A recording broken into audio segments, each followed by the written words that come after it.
Voilà. OK. Chers amis, chers auditeurs, bonjour. Monique Nakache à l'antenne pour Paris Culture et Spectacle.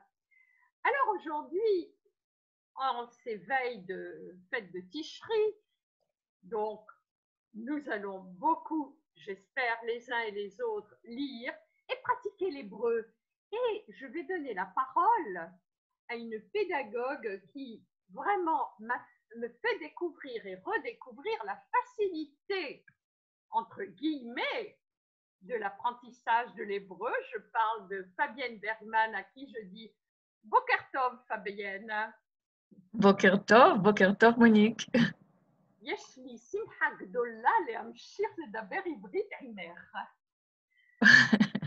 Fabienne nous arrive avec un livre publié aux éditions Lishma, L'hébreu parle au français. Alors, Fabienne, avant tout, j'aimerais que vous nous parliez un petit peu de votre alia. Et la confrontation à l'ivri. Mon alia, ça remonte à plus de 50 ans. Je l'ai d'ailleurs fêté. Et je suis venue tout de suite après le bac. Et j'ai tout de suite voulu apprendre l'hébreu. Donc, je me suis plongée dans la langue, dans le milieu plus israélien que français. Et j'ai entendu, j'ai écouté, j'ai lu et j'ai appris. Après, j'ai enseigné dans un ulpan. Et dans plusieurs ulpanim d'ailleurs, beaucoup. Et voilà, l'hébreu fait partie de mon être au même titre que le français. Ça se sent. Dans ce livre, Fabienne, vous vous attachez à rendre l'hébreu beaucoup plus accessible. Vous examinez des familles de mots, des expressions, des associations sémantiques, les fêtes, les saisons, les dates, tout défile avec toujours beaucoup d'humour. Est-ce que c'est inhérent à votre personnalité? Quand je vous vois, je crois que c'est ça. Mais Oui, avouez-le. oui, je l'avoue, sans torture. Oui, j'aime bien tout rendre, même si je pense et je respecte la langue avec tout le respect qui lui est dû, mais j'aime prendre les choses avec humour et je pense que ça passe beaucoup mieux comme ça. Alors, Fabienne, on va démarrer tout de suite. Il y a 4 grosses parties dans votre livre. Vraiment, en première intention, j'aimerais vous interroger sur chaque chapitre, mais le temps nous est imparti. On va commencer avec la première partie et en ces veilles de Ticherie, au fil du calendrier, qu'allez-vous nous apprendre? Alors, bien écoutez, justement, la première partie, c'est au fil du calendrier. Et alors, à chaque fois, je parle d'une autre fête. Si vous voulez, on peut parler un petit peu de Rosh Hashanah, puisque c'est Bien la sûr. prochaine. Alors, je peux vous lire un petit passage, si vous Tout à voulez, fait, tout à fait, d'un des allez-y. chapitres sur Rosh Hashanah, qui s'appelle d'ailleurs Bonne année. Et là, je parlerai du mot Shana, que tout le monde connaît, qui veut dire année, mais justement, nous allons en découvrir quelques autres aspects. Alors, je vous le lis au lieu de vous le raconter. Le mot Shana, des années, dérive de la racine Shani, Shin Nun Yud, laquelle peut aussi être à l'origine du mot Shinui, changement. Chaque année, ponctuée par le changement des saisons, au Notashana, n'est-elle pas différente de toutes les autres? Et cette année, nous l'avons bien vu, hélas. Dans notre monde, Holech ou Mishtane, en transformation constante, tout est différent, choné de ce qu'on connaissait. Et certains changements peuvent paraître franchement meshunim, meshunim pluriel de meshouné, bizarre. Les années shanim se suivent et ne se ressemblent pas. On se souvient de Shanim Rabot, pendant des années, des Shnot HaEsre, ces années entre 10 et 19 ans dans le nom desquelles intervient le mot Esre, les années d'adolescence. Vous aurez aussi noté que le pluriel Shanim devient Shnot à l'état construit, soit devant un nom. De la même racine, donc Shin Nun Yud, dérivent deux verbes au sens pratiquement contraire. Et ça, c'est très important, ça revient souvent dans l'hébreu. Nous avons le verbe shina, changer, modifier, au mode piel, et shana, répéter, au mode paal. Le premier, d'usage courant, nous a donné entre autres les expressions shina et tamo, changer d'avis, et celle couramment employée dans la conversation, lo meshane, peu importe. Le second, lishnot, à l'infinitif, est littéraire et signifie refaire une certaine action et plus spécifiquement répéter, citer une seconde fois et par extension apprendre. Le nom de Mishnah, donné au commentaire de la Torah, exprime bien cette idée de reprise de l'étude. Notons qu'elle est l'œuvre des Tanaïm, nom donné à ces sages qui ont écrit la Mishnah, selon la version araméenne du même concept, Shana Tana. Nishna est donc quelque chose qui se répète, un phénomène récurrent. Choser venishna au passé ou choser venishne au présent, qui revient. Donc on a vu là cette racine qui nous donne deux mots différents, mais qui nous laisse réfléchir justement au sens profond de ce mot ou des mots dérivés de cette racine. Et c'est ce que j'essaye de faire dans le livre à propos très souvent. Tout à fait. Parce que l'hébreu est profond. Alors là, justement, je vais vous interroger sur il pleut, bergère. Ah.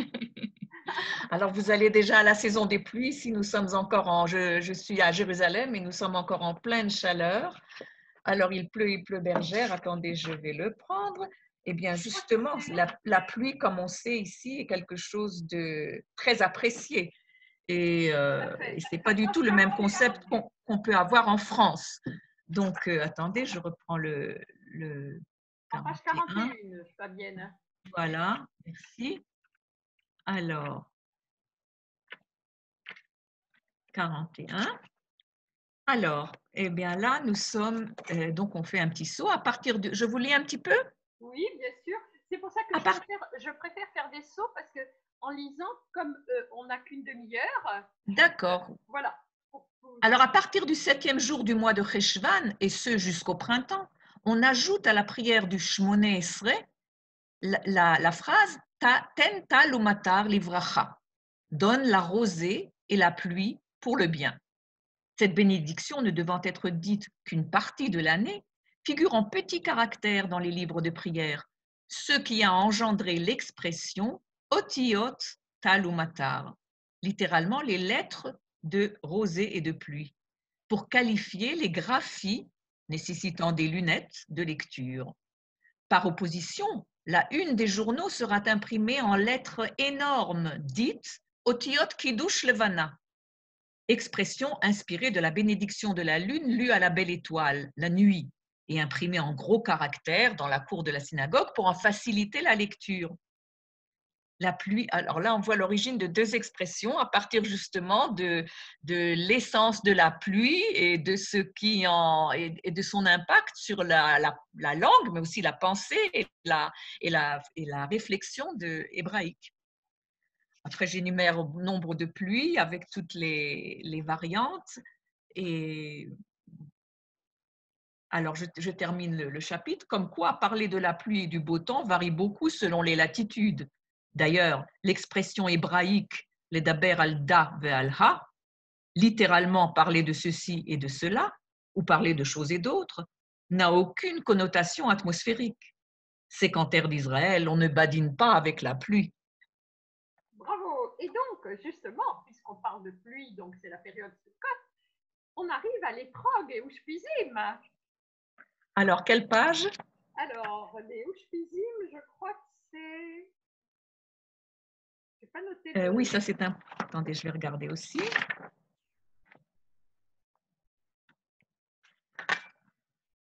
Oui, c'est... Alors... Peut-être que c'était avant, en fait. Oui.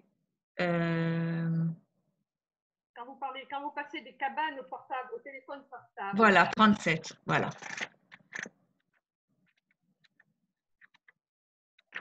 Ah voilà, c'est page 33. Certains s'assemblent et d'autres se rassemblent. Voilà. Alors, vous voulez que je vous parle du hétrog particulièrement ou je commence tout? L'étrog, parce que c'est... Bon. Voilà. Alors, il est notoire qu'il faut faire très attention à ce que l'étrog garde sa forme et ne soit pas abîmé. Il le conserve donc précieusement dans un étui protecteur ou une boîte spéciale. C'est justement pour exprimer l'idée de préciosité et de conservation qu'un journaliste créa, dans la période précédant le retrait unilatéral de Gush Katif, le verbe le'atreg, s'appliquant à Sharon, qui a fait pris cette mesure, à partir du mot étrog. Avec sa racine de 4 lettres, il se conjugue sur le mode PL, d'autant que sa connotation d'intensité convient parfaitement à sa sémantique. Le mot dont on ne saurait plus se passer est utilisé dans le contexte politique israélien pour exprimer l'action de préserver et d'éviter de critiquer publiquement une personnalité politique dans un but défini. Selon ce journaliste, il fallait la treg et Sharon, préserver Sharon, et donc taire ses déboires financiers et ne pas s'étendre sur les soupçons de corruption pesant sur lui, afin qu'il puisse mener à bien sa politique allant dans le sens souhaité par certains. Pour les Israéliens et les familiers de la langue hébraïque, le sens du néologisme fut intelligible dès son apparition et le mot s'inséra tout naturellement dans la langue. Et là, ça nous mène à la faculté, à la possibilité de créer des mots, des néologismes, donc à partir de mots hébreux, de racines hébraïques et qui s'inscrivent dans les schèmes hébraïques, dans les sons hébraïques, etc. Et que tout le monde comprend, qui sont des mots nouveaux, mais que tout le monde comprend tout de suite. Quand il a dit l'atreg, on a tout de suite compris, pas besoin d'explication. Justement. Et c'est vrai qu'aujourd'hui, alors en ce moment aussi, il y a toujours de quoi en parler, évidemment. Alors, Fabienne Bergman, on va attaquer le deuxième gros chapitre, la linguistique. Oui. Cher aux francophones, puisque vous allez tout de suite attaquer le français qui fait son chemin dans la langue hébraïque. OK. Et certains hébraïsmes en français, bien sûr. Voilà. Alors, Rachi écrivait l'hébreu avec esprit et élégance. Quand il ne disposait pas du terme hébreu adéquat, ou simplement quand il voulait indiquer un mot français correspondant, il transcrivait le français en caractère hébraïque. Ces mots français translittérés, on en a relevé près de 1500 dans les commentaires hébraïques bibliques et pas moins de 3500 dans ses commentaires talmudiques, sont d'ailleurs aujourd'hui une source d'information précieuse pour l'étude de l'ancien français. Pour l'hébreu parlé d'aujourd'hui, point n'est besoin d'être versé dans les subtilités homilétiques de Rachi pour y constater la présence de certains mots français. Le français a notamment marqué le langage des enfants en Israël et nombre de mots ou d'expressions françaises sont des incontournables de leur jeu. Vous vous étonnerez de voir de purs petits sabras jouer à Even Niar ou Misparaim, pierre, feuille, ciseaux, jeu appelé en France feuille, caillou, ciseaux, se concerter du regard et compter d'emblée d'un ton sérieux 1, 2, 3, avec l'accent israélien évidemment, pour synchroniser leur jeu de main. S'ils désirent en cas de force majeure interrompre le jeu, ils diront pouce sans autre forme de procès. Remarquons aussi en passant que le guidon de leur vélo, comme celui des adultes d'ailleurs, se nomme en hébreu kidon et la trottinette en Israël est devenue une corkinette. Bravo. Entre autres, que l'hébreu, je suis comme je suis, a vraiment une forme de cohérence mathématique. Et vous nous parlez des racines oui. qui ont donné… Alors, je suis comme je suis. Alors, il y a deux… Vous avez deux… oui, alors il y a deux rubriques sur je suis comme je suis, qui sont les deux piliers de la langue hébraïque. Comme je vous le disais, l'une c'est les racines et l'autre c'est ce que j'ai appelé les shem, c'est-à-dire les mishkal en hébreu, la forme, la musique du mot. Alors, je vous lis le premier.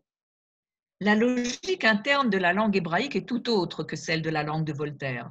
Mais cela ne signifie pas pour autant qu'elle n'en a pas, bien au contraire. La structure de l'hébreu est si consistante qu'elle en est presque mathématique. Ainsi, tout mot hébraïque peut s'analyser par interaction de deux phénomènes, la racine et le shem. Commençons par les racines. Qu'y a-t-il de commun entre une dictée, un contrat de mariage, une épigraphe et le révisionnisme historique. Pas grand-chose en français. En hébreu, ces mots, hachtava, ktuba, ktovet et shirtuv hahistoria, viennent tous de la même racine, kaf, taf, bet, celle du verbe écrire. De surcroît, la langue la plus ancienne à être parlée aujourd'hui porte intrinsèquement en elle des vérités toutes modernes. Bien avant la science, l'hébreu, en faisant dériver les deux mots de la même racine, nous disait déjà que ozen, l'oreille, est non seulement l'organe de l'audition, mais aussi celui de l'équilibre, izun, ma'azan, le bilan, et moznaim, la balance, se rapportent eux aussi au même concept. La racine de chaque mot se dégage naturellement pour le locuteur hébraïsant qui distingue l'ajout d'une consonne préfixale ou suffixale. Une racine hébraïque a généralement 3 lettres, mais la langue connaît aussi des racines de 4 lettres, voire de 5 lettres, surtout pour les mots importés. J'ajoute que les mots importés sont importés, par exemple, comme le mot le talpen, j'en parle ici justement. Par exemple, le mot le talpen, le mot téléphone se prononce bien entendu téléphone, mais le verbe téléphoner, suivant les règles de la grammaire hébraïque, se dit le talpen. Certains prononcent le talfen par assimilation, ce qui est une erreur, puisque le verbe arrivé en Terre Sainte, avec une racine de 5 lettres, a automatiquement été intégré à la forme de conjugaison renforcée du piel, qui ne connaît à l'infinitif que la mélodie et, a, et. Les talpen, et dans laquelle le dagesh transforme le feu en peu. C'est mathématique, vous disais-je. L'évolution de l'Ethelfen, je crois que pour parler du portable, du téléphone portable, on Oui. dit téléphone. Voilà. Alors au début, il faut dire que c'était une trouvaille fort judicieuse d'ailleurs, d'une marque. Et c'est une marque. Alors, si vous voulez, c'est comme frigidaire. On peut l'employer pour tout, mais il faut savoir que c'est aussi le copywriting d'une marque. C'est vraiment, c'est très judicieux. Téléphone, oui. Et alors donc, Téléphone. Vous parlez d'une évolution justement, d'évolution des mots, et en page 111, l'identité sexuelle et la ponctualité. Ah, J'ai beaucoup aimé ce chapitre.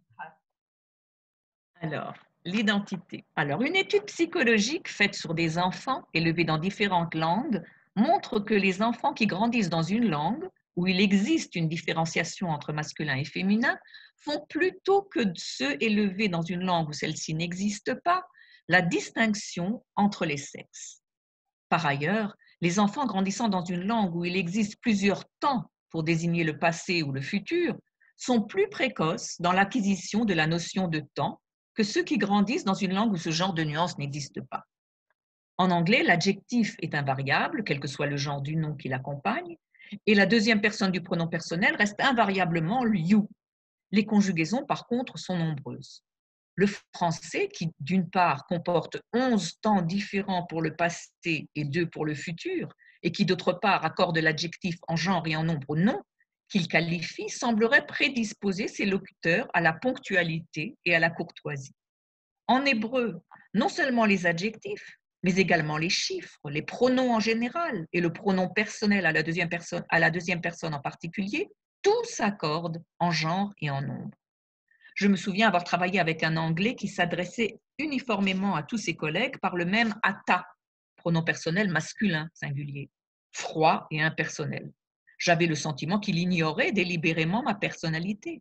Et mes autres collègues femmes ressentaient la même dénégation, alors que nos collègues hommes n'avaient même pas remarqué cette lacune de langage. Par ailleurs, l'hébreu ignore délibérément les subtilités du passé simple et composé, du futur antérieur, et se passe fort bien du plus que parfait du subjonctif. D'où peut-être le manque d'exactitude qui caractérise tant d'Israéliens. Avez-vous déjà été à un mariage en Israël qui commença à l'heure? Avez-vous fait l'expérience de délais de livraison non respectés? Ces différences bon, ça c'est autre chose. Je parle d'une traduction puisque je suis traductrice. Traduit, alors je parle quelquefois on doit changer le sexe, par exemple, de la rose de Saint-Exupéry. Oui. Alors on l'a appelé, au lieu de Véred, on l'a appelé Shoshana, évidemment, pour la mettre au féminin. Traduire demande bien plus qu'une connaissance des langues. Savoir rendre ce qui, dans un texte, offre une résistance, les idiotismes et les subtilités de syntaxe est un vrai défi. J'ajouterais que traduire de l'hébreu ou vers l'hébreu, comme je le fais, est non seulement un travail de médiation, comme c'est le cas de toutes les langues, mais s'y ajoute la vocation même de l'hébreu hébraïque, celle de passeur, ce qui est d'ailleurs la signification du mot ivri, Oui. avoir, passer. Alors, Fabienne Bergman, on va attaquer tout de suite parce qu'il nous reste très peu de temps. Le corps humain via l'œil. L'œil. Alors, l'œil, quelle page? 133. 163? Non, 133. 33. 133. OK, très bien. Voilà, l'œil dans tous ses états. Alors là, je raconte une histoire, ce que je fais aussi beaucoup et j'introduis beaucoup de choses. Maayan avait fait des études, Maayan, c'est son nom. Maayan avait fait des études brillantes dans le domaine qu'il avait choisi. Son père, qui l'avait toujours guidé, en hébreu, Hayalo le'einaim, et pour qui il était Bavateino, ce qu'il avait de plus cher, lui avait conseillé de faire Kereuteinav, soit ce qui lui plaisait. Quand, après plusieurs années d'études, il présenta son diplôme à sa mère, Urueneha, ses yeux brillèrent de joie. Elle avait toujours su que son fils, Yefe Haenaim, aux beaux yeux, sur lequel elle avait veillé, Besheva Haenaim, littéralement avec 7 yeux, soit avec une grande attention, et avait pris soin de préserver du Aïnara, du mauvais œil, à qui ils avaient toujours tout donné, Be'aïn Yafa, généreusement, ne les décevrait pas. Ayouni, mon chéri, Enaim Sheli, s'exclama-t-elle en le voyant, avant de lui préparer Beitzat Aïn, un œuf sur le plat. Maayan vit la table décorée, s'en réjouit et complimenta. Chagiga laenaim, une fête pour les yeux, spectacle réjouissant. Puis, Shifchef et Einav, littéralement se frotta les yeux, soit il n'en croyait pas ses yeux. Hakol notar be'eino, rien n'avait changé, du moins le marit Ain, apparemment. Il parla à ses parents sans condescendance, begova enaim, et Gila et Eino s'ouvrit à eux sur un sujet qui Hedir Shena Me'enav, littéralement éloigner de lui le sommeil, soit l'empêcher de dormir. Il avait été mêlé à une dispute d'étudiants et sans le vouloir s'était trouvé Be'ain Seara, au cœur de la tempête. Eino Tsara Be'mishehu, il était jaloux de quelqu'un. Sheaya Be'einav, à ses yeux, un modèle. Il avait parlé de lui et Yatsa Shen Be'ain en était sorti avec dents et œil, soit avait tout perdu. La conversation qu'ils eurent Be'arbaenaim, entre 4 yeux, donc en tête à tête, n'arrangea rien et l'autre l'avait chassé en lui disant fort peu élégamment Ufli Me'aenaim, fous le camp de mon champ visuel. Ses parents comprirent qu'il s'agissait d'un garçon dont ils avaient toujours considéré la fréquentation Be'ain Ra'a, d'un mauvais œil, et rappelèrent philosophiquement la situation d'anarchie qu'il avait toujours suscitée. Isha yashar be'eno ya'aseh, chacun n'en fait qu'à sa tête. Les Heref Ain, un bref instant, il voulut croire que tout n'était que Achizat Enaim, illusion, tromperie. Mais il comprit que non. Ve Krashru Enav, littéralement ses yeux s'assombrirent, son monde s'effondra. Il pensa que Be'atid aniré le Ain, dans un avenir proche, il se marierait avec la jeune fille qu'il avait remarquée, Samalea Ain, qui l'attendait, Be'enaim Kalot, avec désir, et même Be'kilayon Enaim, avec impatience. Il était prêt à faire abstraction, le Ha'alim Ain, de sa laideur, car Chad Ain, lucide, comme il l'était, il savait que la beauté n'est que du prix, Avoda Ba'enaim. Sa Tviat Aim, son intuition ne le trompait pas. C'était Galouil Aim, évident.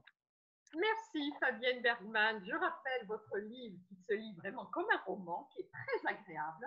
Je le présente à l'écran aux éditions Lishma. L'hébreu parle au français de Fabienne Bergman. Merci Fabienne. Shana Tova Umetuka Kadebla. שנה טובה גם לך, למאזינים. תודה. תודה, להתראות ולהשתמע בזמן קרוב, בעזרת השם. Amen. Et bonne santé à tout le monde. Sortons de cette pandémie. Oh là.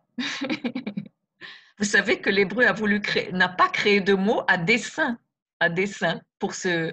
Quant à Vous moi, savez, chers amis, je vous parce dis qu'il y a eu des propositions qui étaient très agréables, qui étaient très subtiles, mais en fait, c'est un virus et on ne donne pas de nom au virus, on donne des noms aux maladies. maladie. Et là, j'ai aussi un chapitre là-dessus. On y reviendra vraiment en faisant de tout pour clore ce chapitre de pandémie. Quant à moi, Voilà. chers amis, je vous dis à la semaine prochaine. Monique Nakache pour Paris Culture et Spectacle.